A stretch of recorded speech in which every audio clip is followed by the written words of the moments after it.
আসমানের ভিতরে আমি আল্লাহ পাক রব্বুল আলামিনের গোলামি চলে, জমিনের ভিতরে আমি আল্লাহ পাক রব্বুল আলামিনের গোলামি চলে, পাহাড়ের ভিতরে আমি আল্লাহ পাক রব্বুল আলামিনের গোলামি চলে। জিন্নাত, ফেরেশতা, ইনসান, নবমণ্ডল, ভূমণ্ডল, সাত আসমান, সাত জমিন, গ্রহ নক্ষত্র যা কিছু আছে সব কিছু একমাত্র আমি আল্লাহর আদেশে চলে। সব কিছুর মালিক আমি আল্লাহ। সারা দুনিয়ার জমিনের ভিতরে যেদিকে নজর যায় আল্লাহ পাক রব্বুল আলামিন বলে, হে দুনিয়ার মানুষ, আসমানের দিকে যদি তাকাও আসমানের মালিক কে? জমিনের দিকে যদি তাকাও জমিনের মালিক কে? সারা দুনিয়ার জমিনের মালিক একমাত্র আল্লাহ রব্বুল আলামিন বলেন, যত জায়গায় আমি আল্লাহর গোলামি আছে, এ পয়গম্বর মুহাম্মদুর রাসূলুল্লাহ সাল্লাল্লাহু আলাইহি ওয়াসাল্লাম, আমি রব্বুল আলামিন বললাম, যারা সারা দুনিয়ার জমিনের আল্লাহ আমি, আর সারা দুনিয়ার জমিনের পয়গম্বর তুমি মুহাম্মদুর রাসূলুল্লাহ। আসমানের আল্লাহ যদি আমি আল্লাহ হই, আসমানের পয়গম্বর তুমি মুহাম্মদ। জমিনের আল্লাহ যদি আমি আল্লাহ হই, জমিনের পয়গম্বর তুমি মুহাম্মদ। সমুদ্রের আল্লাহ যদি আমি আল্লাহ হই, সমুদ্রের পয়গম্বর তুমি মুহাম্মদুর রাসূলুল্লাহ। সমস্ত দুনিয়ার জমিনে যত জায়গায় আমি আল্লাহর রুবুবিয়ত আছে, সারা দুনিয়ার জমিনে তত জায়গায় একমাত্র তুমি পয়গম্বরের নবুবিয়ত আছে। এ মুসলমান, খুব বুঝবেন, আল্লাহ পাক রব্বুল আলামিন বলেন, যেখানে এই দৃষ্টি যায়, যেখানে আমি আল্লাহ, সেদিকে আমার পয়গম্বর মুহাম্মদুর রাসূলুল্লাহ। আল্লাহ পাক রব্বুল আলামিন বলেন, মা আরসালনাকা ইল্লা রাহমাতাল লিল আলামিন। একমাত্র মুসলমানদের জন্য আমি পয়গম্বরকে রহমত বানাই নাই। আসমানের জন্য পয়গম্বর রহমত, জমিনের জন্য পয়গম্বর রহমত, পাহাড়ের জন্য পয়গম্বর রহমত, সমস্ত দুনিয়াবাসীর জন্য আল্লাহর নবী রহমত। শুধু মানুষ কেন, জিন্নাতের জন্য আমার পয়গম্বর রহমত। শুধু জিন্নাত কেন, ফেরেশতাদের জন্য আমার পয়গম্বর রহমত। শুধু ফেরেশতা কেন, খেজুর গাছের জন্য আমার নবী রহমত। খেজুর গাছ কেন, সমস্ত গাছপালার জন্য আমার পয়গম্বর রহমত। শুধু গাছপালা কেন, আসমানের মেঘের জন্য আমার পয়গম্বর রহমত। শুধু আসমানের মেঘ কেন, আসমানের চন্দ্রের জন্য আমার পয়গম্বর রহমত। যেদিকেই তাকাবেন সেদিকেই পয়গম্বর নবী রহমত। এই কারণে আল্লাহ পাক রব্বুল আলামিন সমস্ত পয়গম্বরদেরকে একভাবে ডাকলেন, মুহাম্মদুর রাসূলুল্লাহকে অন্যভাবে ডাকলেন। কোরআনের ভিতরে আল্লাহ পাক রব্বুল আলামিন অন্যান্য নবীদেরকে ডাক দেয়। আল্লাহ পাক বলেন, ইয়া মূসা লা তাখাফ। হে মূসা, পয়গম্বরকে রব্বুল আলামিন কোরআনের ভিতরে নাম ধরে ধরে ডাকেন। রব্বুল আলামিন ঈসা পয়গম্বরকেও নাম ধরে ডাকেন। আল্লাহ পাক রব্বুল আলামিন বলেন, ইয়া জাকারিয়া ইন্না নুবাশশিরুকা বিগুলাম।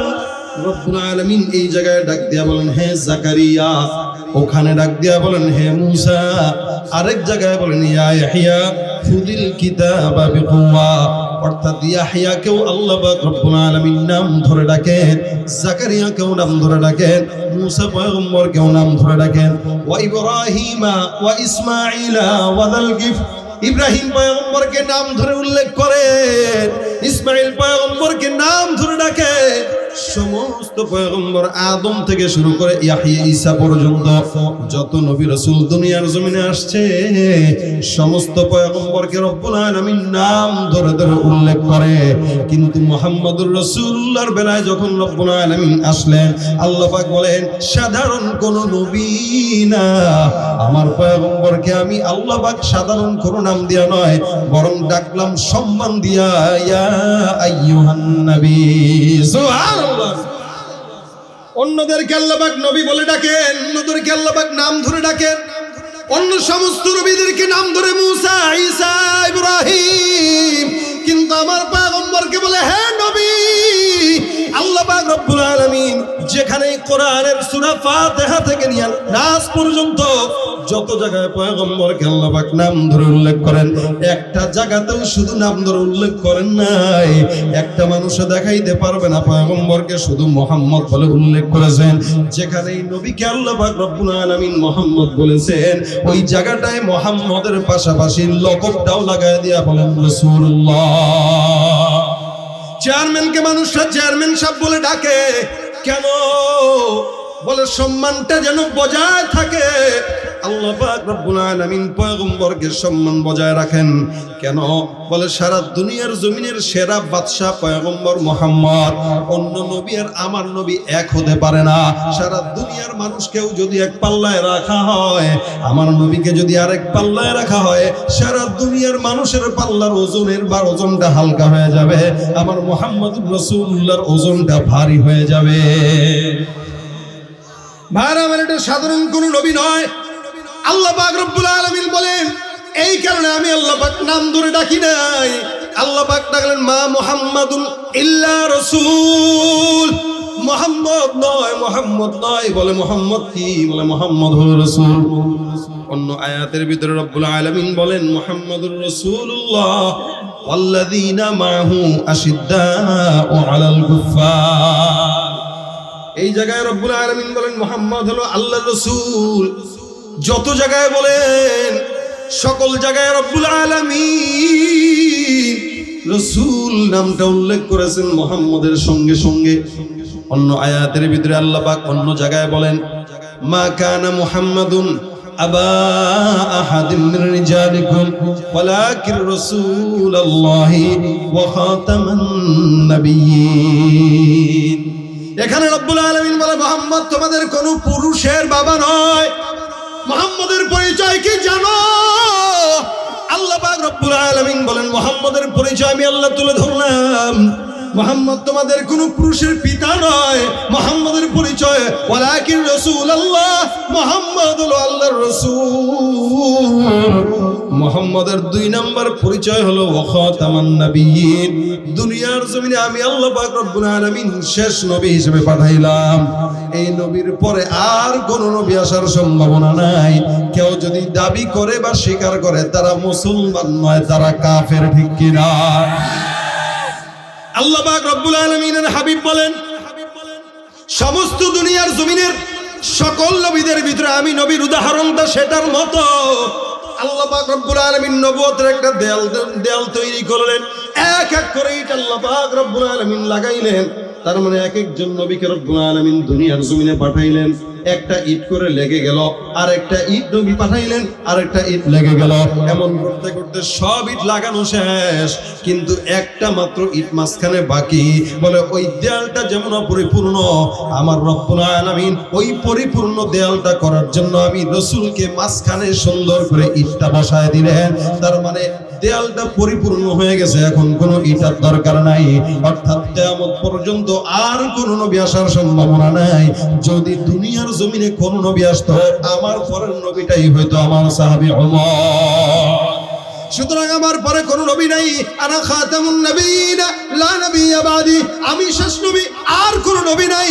কেউ যদি নবী দাবি করে আর কেউ যদি স্বীকার করে, এরা কি মুসলমান না কাফের? কি হবে? শেষ নবীজির উম্মত বলে দাবি করে যদি ওই নবীর চেয়ার কাদিয়ানীরা দখল করে। নবীজির জন্য যদি রক্তের বহে নদী, নবীজির জন্য যদি রক্তের বহে নদী, তবুও হটব না এই দাবি থেকে। কি হবে বেঁচে থেকে? অযথা বিদ্যা শিখে যদি না গড়তে পারি শোষণবিহীন সমাজটাকে। কি হবে আলেম হয়ে ইমাম সেজে সমাজেতে পারো যদি সত্য কথা উচ্চ স্বরে না বলিতে।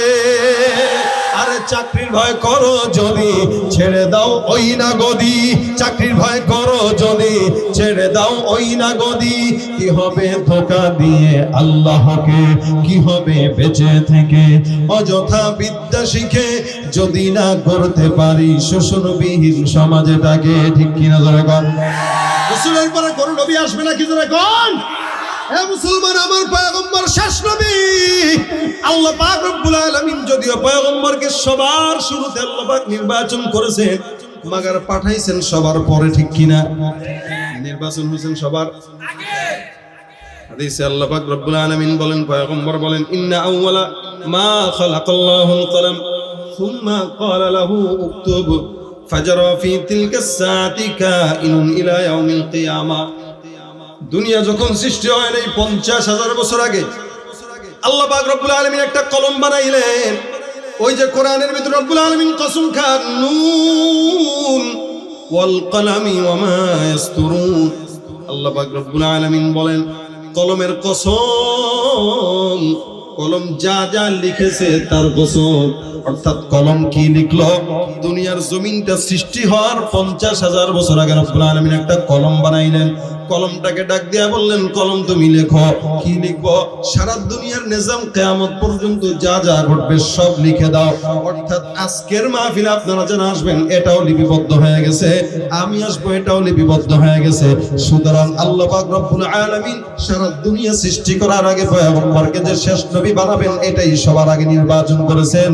কিন্তু সবার পরে দুনিয়ার জমিনে আল্লাহ পাক প্রেরণ করেছেন। এটা আল্লাহ পাকের নিজাম। দেখেন, আজকের মাহফিলে আমি হইলাম প্রধান বক্তা। আমাকে নির্বাচন করেছেন কি সবার পরে না আগে? বলেন তো। সবার আগে নির্বাচন করেছেন, সবার আগে। তার মানে ইনার ডেটটা আগে নেওয়ার পরে অন্যদেরকে দাওয়াত দেওয়া লাগবে। উচিত তো ছিল, নির্বাচন যেহেতু সবার আগে করছেন, বসানো সবার আগে দরকার ছিল। আসরের পরে বসায় দিতেন, মানুষ এতগুলা থাকতো নি। যদি মাগরিবের পরে বসাই দেন থাকতো নি। কেন? বলে প্রধান বক্তার নিজামটাই হলো সবার শেষে বসবে, কিন্তু নির্বাচন হবে সবার। এই সব নবীরা হলো বিশেষ বক্তা। প্রধান বক্তা মুহাম্মদুর রাসূলুল্লাহ। সূরা বলেন সুবহানাল্লাহ। আরে যদি প্রধান বক্তাকে আগে পাঠায় দেয় তাহলে তো উম্মতটা জান্নাতি পর্যন্ত যেতে পারবে না। যার কারণে সমস্ত বিশেষ বক্তাকে আগে পাঠায়া বুঝাইছেন যে হ্যাঁ তোমরা এভাবে প্রস্তুত। দেখেন না বিশেষ বক্তারা আইসা কি বলে, আপনারা ঘুমাইলে কিন্তু প্রধান বক্তা ওয়াজ করতে পারবে না, এখন থেকে প্রস্তুতি নেন, বলে না এটা? যার কারণে আদম পয়গম্বরের কথা ছিল, হ্যাঁ আল্লাহকে মানো, নূহ পয়গম্বর আল্লাহকে মানো, এমক পয়গম্বর আল্লাহকে মানো, সবাই আল্লাহর কথা বলে বলে আগে প্রস্তুত নেওয়া দিছে যে একজন আল্লাহ আছে, মানতে হলে তাকেই মানা লাগবে। ফিনিশিং দিছে প্রধান বক্তা মুহাম্মদুর রাসূলুল্লাহ। হয়তো মানবি নয়তো কল্লা যাবে। ফিনিশিং দিছে কে? মুহাম্মদুর রাসূলুল্লাহ। হয়তো মানবি নয়তো কল্লা যাবে। দুনিয়াতে থাকতে হলে একমাত্র আল্লাহর গোলামি করা লাগবে। এই প্রধান বক্তারা সবার শেষে পাঠাইলেন কেন? যে প্রধান বক্তা সবার শেষে বয়ান করবে কোরআন থেকে। ওই কোরআনটা নিয়ে প্রধান বক্তার আখিরি জামানার নবীর উম্মতে মুহাম্মাদিরা আল্লাহর কোরআন নিয়ে জান্নাত পর্যন্ত যেন চলতে পারে। সুবহানাল্লাহ। নির্বাচন হয়েছে সবার আগে, বসেছেন সবার পরে। এটা আল্লাহ পাকের নিজাম, যার কারণে দুনিয়ার নিজাম এটা। কত বরকতময় নবী, খুব বুঝবেন খেয়াল করে। আল্লাহ পাক রব্বুল আলামিন রাসূলকে এমন সম্মান দিলেন, মুজিজার নবী বানাইলেন। আসমানের জন্য পয়গম্বর নবী রহমত, মা আরসালনাকা ইল্লা রাহমাতাল লিল আলামিন। একটা পশু পাখির জন্য আমার নবী রহমত, যার কারণে আসমানের মেঘ পর্যন্ত পয়গম্বর যেখান দিয়ে হাঁটে ওই জায়গায় ছায়া দান করে। এই দুনিয়ার কারো ছায়া দিবে নাকি? দিবে? কিন্তু আল্লাহর রাসূল যেখানে হাঁটতেন ছোটবেলা থেকে, দুধমা হালিমা সাদিয়া বলেন আমি নিজে দেখছি রাসূল হাঁটতেছে, আল্লাহ পাক আসমানের একটা মেঘ রাসূলের উপরে লাগায় দিয়েছে ছায়া দান করার জন্য। আস্তে কয় আল্লাহু আকবার। আসমানের মেঘের জন্য নবী রহমত। নবী খালি ইশারা করছে, এই চন্দ্র দুখণ্ডিত হয়ে যা। এরা বিশ্বাস করে না আমি যে নবী, একটু দেখায় দে। আল্লাহ নবী ইশারা করতে দেরি, চাঁদ দুখণ্ডিত হইতে দেরি হয় না। এটা হচ্ছে আমার নবীর পাওয়ার। আব্দুল্লাহ ইবনে আব্বাস মাসউদ রাদিয়াল্লাহু তাআলা আনহু, আব্দুল্লাহ ইবনে মাসউদ রাদিয়াল্লাহু তাআলা আনহু একবার বিশাল বড় চারণ ভূমিতে ছাগল চরানোর জন্য গেলেন। তখন বাচ্চা ছাগল চড়াইতেছেন, অনেকগুলো ছাগলের পাল নিয়ে উনি গাছের নিচে বসা। আব্দুল্লাহ ইবনে মাসউদ রাদিয়াল্লাহু তাআলা তখনও ইসলাম কবুল করেন নাই। উনি বলে আমি গাছের নিচে বসা, হঠাৎ করে তাকায় দেখি দুইজন আগন্তুক যুবক সামনে আগায় আসে। হঠাৎ করে দুইজন লোক আমার সামনে এসে ডাক দিয়া বলে, ভাই আমরা ক্ষুধার্ত, দয়া করে একটু ছাগলের দুধ যদি দোহাও, আমাদেরকে যদি একটু মেহমানদারি করাও, তোমার জন্য দোয়া করব। আব্দুল্লাহ ইবনে মাসউদ বাচ্চা মানুষ চিন্তা করলেন, এরা তো মেহমান মানুষ, এদেরকে খাওয়াইলে তো ভালোই হয়, সওয়াবের কাজ, কিন্তু খাওয়াইতে পারবো না, কারণ ছাগলের মালিক আমি না। ছাগলের মালিক অন্যজন, যদি খাওয়াই তাহলে তার কাছে জবাব দিব কি? দেখেন, মুসলমান না হইলেও ভিতরে কিন্তু আল্লাহর ভয়, মুসলমান না কিন্তু আল্লাহর ভয় আছে। তার মানে তারাও আল্লাহকে মানত, কিন্তু পার্থক্য ছিল আল্লাহর সঙ্গে অন্যকে শরীক করত, এটা ছিল পার্থক্য। এই দুইজন লোক ডাক দিয়ে আব্দুল্লাহ ইবনে মাসউদকে বলতেছেন, খুব বুঝেন, আব্দুল্লাহ ইবনে মাসউদকে বলতেছেন, তুমি আমাদেরকে একটু ছাগল থেকে দুধ দহন করে খাওয়ায় দাও। আব্দুল্লাহ ইবনে মাসউদ বলে, দয়া করে মাফ করবেন, যাই বলেন না কেন খাওয়াইতে পারবো না, কারণ এই ছাগল আমার না, এটার মালিকও আমি না। আচ্ছা, ছাগলই না তোমার না, কিন্তু আমাদেরকে যদি খাওয়াও, কেউ কি দেখবে? কেউ না দেখলেও বিবেক তো আছে, আর উপরওয়ালা তো একজন আছে। কিভাবে পারি? আমাদের দেশের মানুষরা যদিও কেউ না দেখলেও মনে করে, ঘুষ যখন খায় টেবিলের তল দিয়ে খায়, আর মনে করে কেউ দেখে নাই, এমনি এমনি নিয়ে এমনি এমনি দেখেন, হ্যাঁ আছে না? কি বুঝছেন না বুঝছেন আপনারা জানেন, কিন্তু আমাদের দেশে ঘুষটা এমনি খাওয়া হয়, ঠিক না? খায় তো খায়, যদি বলেন কি খাইলেন, ভাই এটা আমি ঘুষ খাই নাই, আমার খুশি হয়ে হাদিয়া দিছে। কি দিছে? হাদিয়া, বকশিস, বকশিস দিছে, সম্মানই দিছে। হ্যাঁ, এই হাদিয়া বকশিস, কেউ যদি হাদিয়া দেয় সেটা ইচ্ছাকৃত দিবে, আর যেটা ইচ্ছাকৃত চায় না ওটা হাদিয়া না, ওটা সাদিয়া। কি ওইটা? সাদিয়া। এখন তো ঘুষ খাইতেছে, আবার নাম পাল্টাই দিতেছে, গিফট অথবা বকশিস। সুদ খাচ্ছে, নাম পাল্টাই দিচ্ছে। কি সুদের নাম কি বলেন তো? মাশাআল্লাহ, আপনারা জানেন, ইন্টারেস্ট। এই যে আরেকটা নাম বলছেন কি? মুনাফা। আরবি নাম লাগাই দিচ্ছে, তো মনে করছে আরবি লাগাইলেই সব জায়েজ, কুল্লু হালাল। আরবি নাম লাগাইছে না, মুনাফা, সব জায়েজ, সব জায়েজ। আমি আপনাদেরকে বলবো, আপনারা এই সমস্ত মানুষ যারা আছে, যারা হালাল হারামকে নাম পাল্টায়া হালাল বানায় খায়, হারামকে নাম পাল্টায়া হালাল বানায় খায়, এদেরকে আপনারা পেট খারাপ কারো যদি হয়, ওর থেকে কিছু জিনিস নিয়ে আরে ডাইল মনে করে খাওয়াই দিল। বুঝেন নাই? এটা হারাম তো, কিন্তু ডাইল মনে করে তুই খা, যা তোর লেগে যায়, কারণ তুই ওইটার চাইতে এটা খা, ঘুষের চাইতে এটা ভালো আছে, এটা খা, তারপর এটা ভালো। এরপরে ঘুষ খান। আমাদের সমাজে হালালটা হারাম মনে করে খায়, আবার হারামটা হালাল মনে করে খায়। যাই করেন না কেন, দিন শেষে কিন্তু একটা জিনিস আপনাকে মাথায় রাখতে হবে, কেউ না দেখলেও আসমান থেকে মালিক কিন্তু ভিডিও করে। করে না? করে না? আরে এরা ঘুমায়, করে না? করে না? একটা সমাজে সিসি ক্যামেরার ফুটেজ, আপনার আকামের কোন সিসি ক্যামেরার ফুটেজ যদি বের হয়, 10 লাখ টাকা দিয়ে হলেও সেটার বন্ধ করার চেষ্টা করেন, ইজ্জত বাঁচানোর জন্য। কিন্তু কিয়ামতের ময়দানে ঘুষটা কারা দিবেন? কম তো কোন ফেরেশতারা নিবে ঘুষ? পিডা একদম উতালে বদলে। এখন এই বেচারা আব্দুল্লাহ ইবনে মাসউদ রাদিয়াল্লাহু তাআলা আনহু বলেন, আল্লাহ কিন্তু দেখতেছে, দয়া করে আমি আপনাদেরকে মেহমানদারি করাইতে পারতেছি না।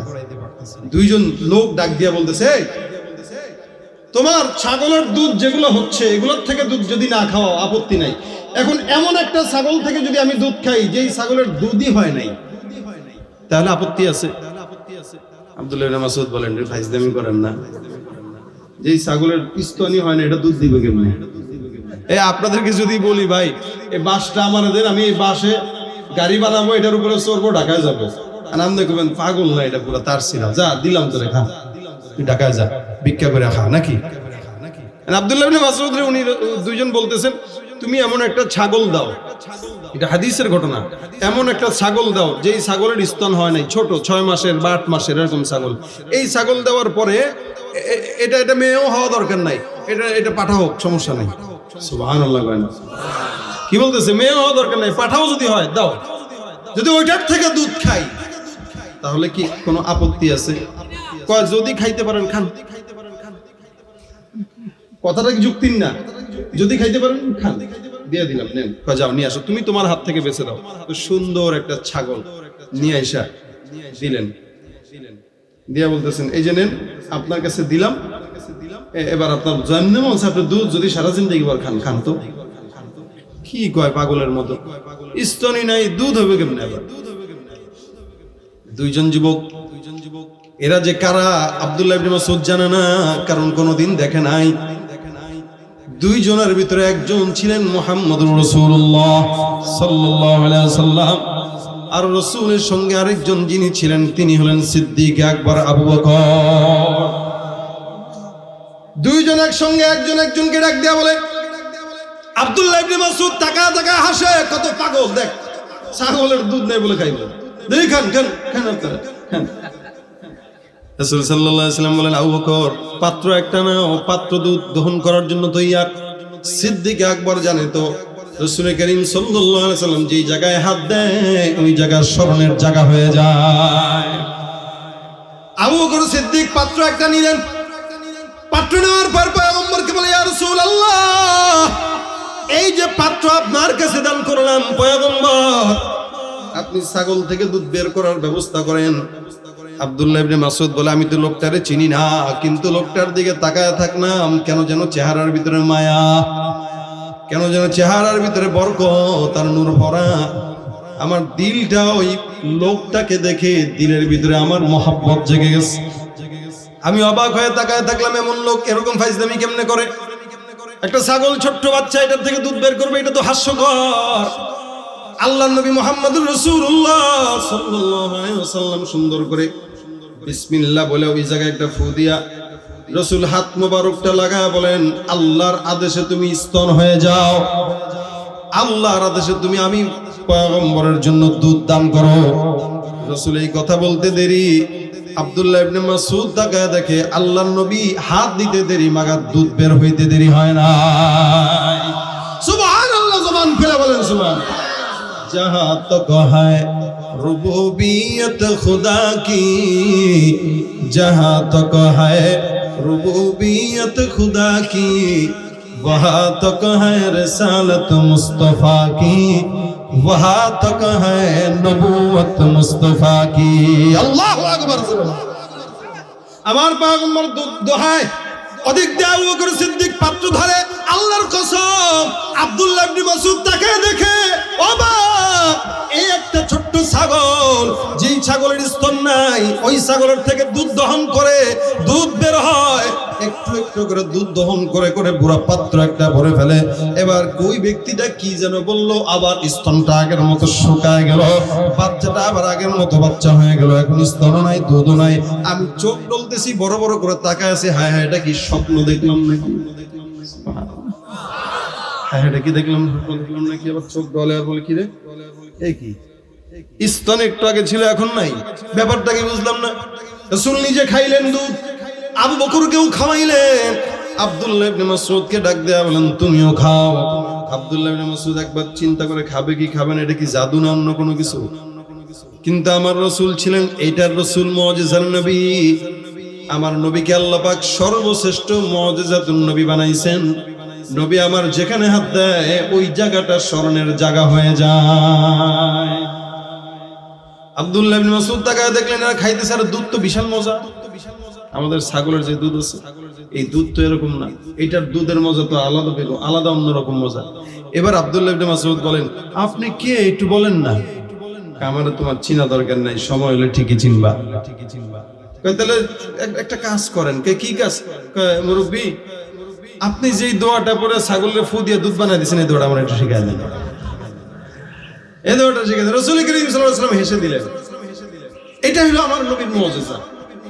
নবী এত রহমত, শুষ্ক জায়গায় হাত দিয়েছেন তো ওই জায়গা দুধে ভরপুর হয়ে গেছে।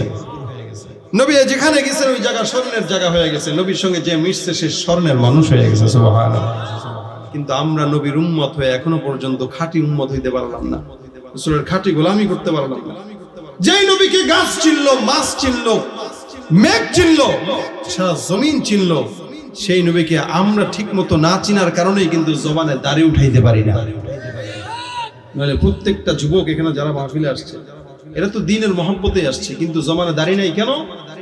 দাবি করে ঠিকই নবীর উম্মত, কিন্তু দাবির একটা চিটে ফোটাও তার ভিতরে মানার মাদ্দা নাই, যার কারণে সে দাবি করে নেওয়ালা মুসলমান।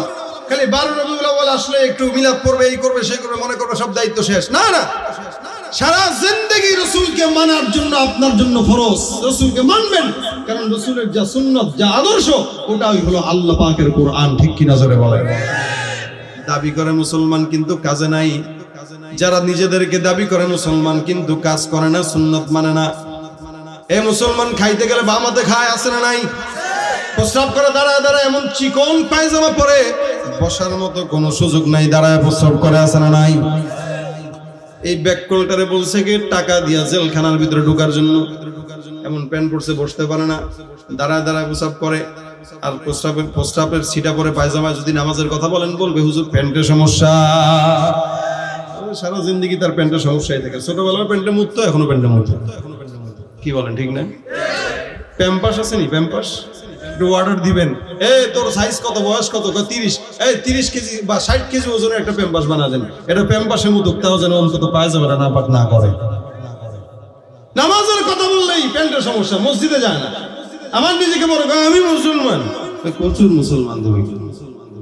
তুমি মুসলমান না, যার নামাজের আজান শুনলে মসজিদে যেতে দ্বিধা হয়, সে মুসলমান হতে পারে না, মুসলমান নামের ভণ্ড মুনাফিক। ঠিক কিনা?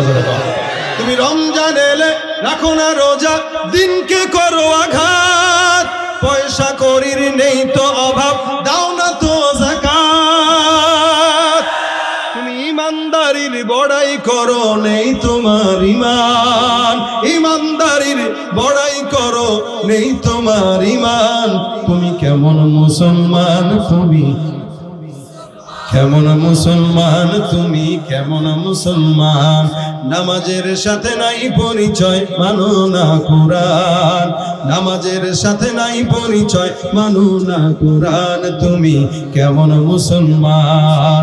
নবীর উম্মত দাবি করো, সুন্নাহ মানো না, নবীর অপমানে তোমার হৃদয় কাঁদে না।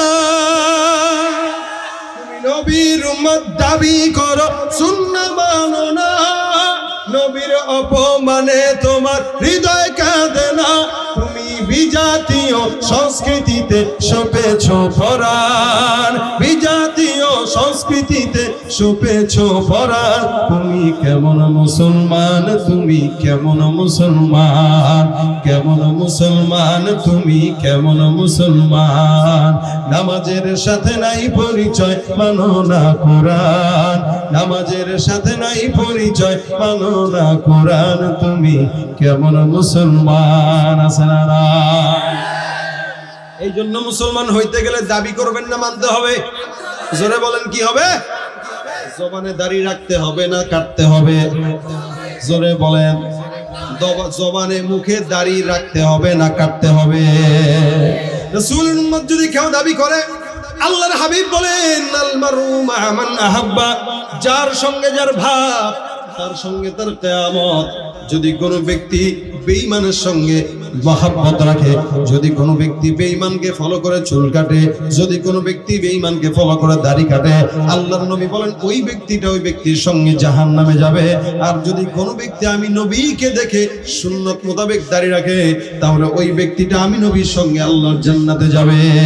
এই কারণে যুবক ভাইরা, আমাদের এখানে যে সমস্ত ভাইরা আছেন, একজন মানুষ যদি নিয়ত করেন রাসূলের সুন্নত আর জবান থেকে কোনোদিন কাটবো না, দাড়ি রেখে ফেলবো, যেই ব্যক্তিটা দাড়ির মহব্বত ত্যাগ করবে ওই ব্যক্তিটা জিন্দেগির মহব্বত ত্যাগ করতে পারবে। আর যে ব্যক্তিটা দাড়ির মহব্বত ছাড়তে পারবে না, ওই ব্যক্তির দ্বারা কোনোদিন রাসূলের জন্য জীবন দেওয়া সম্ভব হবে না। তার কাছে ছোট্ট একটা বিষয়ের মহব্বত অনেক বড় হয়ে গেছে, জানতো অনেক বেশি। এই কারণে সুন্নত এমন একটা জিনিস, রাসূল বলেন মান আহাব্বা সুন্নতি ফাকাদ আহাব্বানি ওয়া মান আহাব্বানি কানা মাই ফিল জান্নাহ। কোন ব্যক্তি যদি আমার সুন্নতকে মহব্বত করে সে আমাকে মহব্বত করলো, আর কোন ব্যক্তি যদি আমি নবীকে মহব্বত করে সে আমি নবীর সঙ্গে জান্নাতে গেল। রাসূলের সঙ্গে জান্নাতে যাইতে চাই কারা কারা? আল্লাহ তুমি কবুল করো, জোরে বলেন আমিন। এই জন্য যুবকরা কমিটির ভিতরে যারা আছেন, ইখলাস আগে তাদের হওয়া দরকার, নয়তো আপনাদের হবে না। আগে যে বক্তা তার ইখলাস না থাকলে শ্রোতাদের ইখলাস হয় না। বক্তার ইখলাস দরকার, এই কমিটির ইখলাসটা আগে বেশি দরকার। আগে কমিটির ভাইদের যেন নিয়ত করে যে ইনশাআল্লাহ আমরা এত বড় একটা প্রোগ্রাম করি, আমরা এখন থেকে রাসূলের সুন্নতওয়ালা হয়ে যাব, তাহলে আমাদের দেখা দেখি এলাকার যুবকদেরকে সুন্নতওয়ালা বানানো সম্ভব। ঠিক কিনা? এরপরে আপনারা যারা সামনে আছেন আপনারা হবেন সুন্নতওয়ালা। যেই সুন্নতের জন্য রাসূল জিন্দেগি শেষ করলেন, সাহাবা একরাম জিন্দেগি শেষ করলেন, সেই সুন্নতটা আমরা সহজে পাওয়ার কারণে কিন্তু আমাদের কাছে দাম নাই। যদি জান দিয়ে মান দিয়ে আমাদেরকে এই সুন্নত অবলম্বন করা লাগতো তাহলে দাম থাকতো।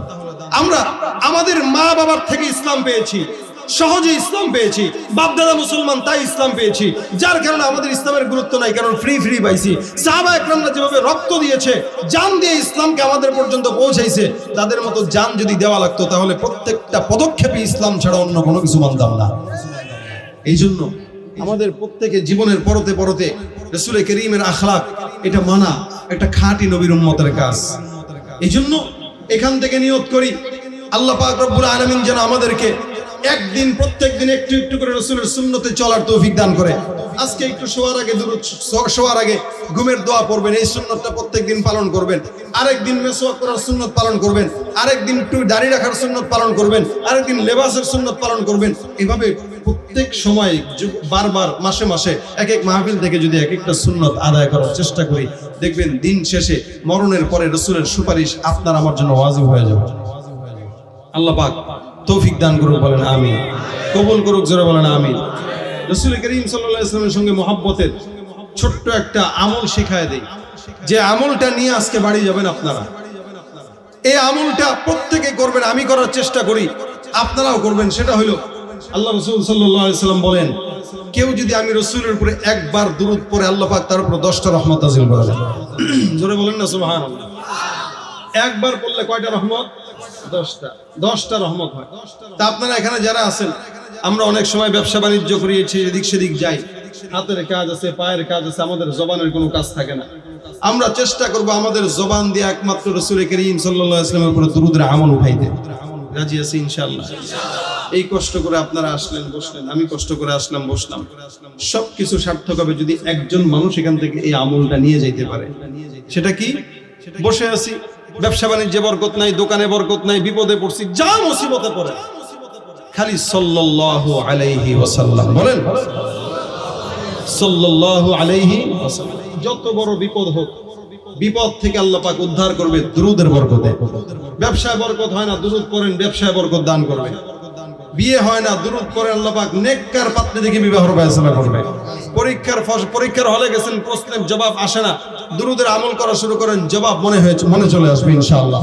এমন একটা জিনিস দুরূদের আমল, বান্দা যত বিপদে পড়ুক না কেন, দুরূদ শরীফের আমল করবে, ইনশাআল্লাহ আল্লাহ পাক আসান করে দিবে। আজকের এখান থেকে এতক্ষণ আপনারা যা শুনলেন সব ভুলে গেলেও কোনো আপত্তি নাই, কিন্তু এই জিনিসটা মনে রাখবেন, কি? সাল্লাল্লাহু, বলেন না সাল্লাল্লাহু আলাইহি ওয়াসাল্লাম। এটা যদি মনে রেখে বাসা পর্যন্ত যেতে পারি, মা বোনদেরকে বলতে পারি, আরো 10 জনকে বলতে পারি, তারাও যদি আমল করে, এই মাহফিলটা সার্থক হয়ে যাবে, ঠিক না? এই জন্য আল্লাহ পাক যেন আজকে আমাদেরকে আমল করার তৌফিক দান করে। এই কমিটি, আপনারা উঠেন কেন? মনে করছেন হুজুর তো শেষের দিকে চলে যাচ্ছে। হ্যাঁ, আমি শেষের দিকে যাচ্ছি ঠিকই, কিন্তু একদম শেষে একদম জমাট একটা গজল আপনাদেরকে উপহার দেবো ইনশাআল্লাহ। তবে সেটার আগে এই কমিটির ভাইরা আপনাদের কাছে আবেদন করেছে, একটু কিছু আপনাদের কাছে সহযোগিতা চায়। আপনারা, আমাদের কমিটির ভাইরা মাঠের মাঝখানে চলে যাবে। আপনারা আপনাদের পকেট থেকে যার যতটুকু সম্ভব, যার যতটুকু আপনাদের আছে, সামর্থ্য আছে, ততটুকু তাদেরকে আপনারা দিবেন। যার যতটুকু হয়, বাস 10 টাকা পারেন 10 টাকা, 20 টাকা পারেন 20 টাকা, 100 টাকা পারেন 100 টাকা, যে যতটুকু পারেন, এটা আপনাদের ইচ্ছাধীন, ইচ্ছার বাইরে না। এই কমিটির ভাইরা প্রত্যেকেই মোটামুটি তারা নিজেরা দিয়েই মাহফিল করার যোগ্যতা রাখে, কিন্তু তারা চাচ্ছে আপনারাও এই মাহফিলটাতে একটু শরীক থাকেন, আপনাদের সম্পদ যেন এই মাহফিলে একটু শরীক থাকে, এটা তারা চাচ্ছে। আলহামদুলিল্লাহ, এক ভাই 1000 টাকা দিয়েছেন, বলেন আলহামদুলিল্লাহ। আল্লাহ পাক তার জানে মালে হেফাজত করুক, বরকত দান করুক। এছাড়া কেউ যদি থাকেন, নগদে 500-1000 টাকা দিবেন, আপনারাও নাম লেখাইতে পারেন বা এখানে দিয়ে দিতে পারেন। নগদ দিবেন, নগদ, কোনো বাকিটা কিনা, এটা তো এতিমখানার জন্য না। নগদ যতটুকু সহযোগিতা পারেন আপনারা দিবেন। 500-1000 কেউ থাকলে নগদ পাঠায় দেন। আর যারা কমিটির ভাইরা আছে, কই যায় না কেন ভিতরে? এতক্ষণ লাগে কেন? কমিটির ভাইরা ভিতরে চলে যান, টুপি যা আছে, পাঞ্জাবির গোসা, এগুলো নিয়ে ভিতরে যান। যে যতটুকু পারেন ততটুকু দান করবেন। 10 টাকা, 20 টাকা, 100 টাকা, 50 টাকা, যার যতটুকু সম্ভব ততটুকু একটু দান করেন। ইনশাআল্লাহ আমরা দান করার পরেই একটা সঙ্গীত শুনবো, মোনাজাত দিব, তারপরে আমরা বাসা পর্যন্ত যাব। তবে আমলটা ভুলবো না। কি? আলহামদুলিল্লাহ, এক ভাই 2000 টাকা, আল্লাহ পাক কবুল করুক, বলেন আমিন। জোরে বলেন না আমিন। ও ভাই, আমার আর শক্তি নাই শরীরে, এজন্য কথা বের হইতেছে না। আরেক ভাই 1000 টাকা, আল্লাহ পাক কবুল করুক, বলেন আমিন।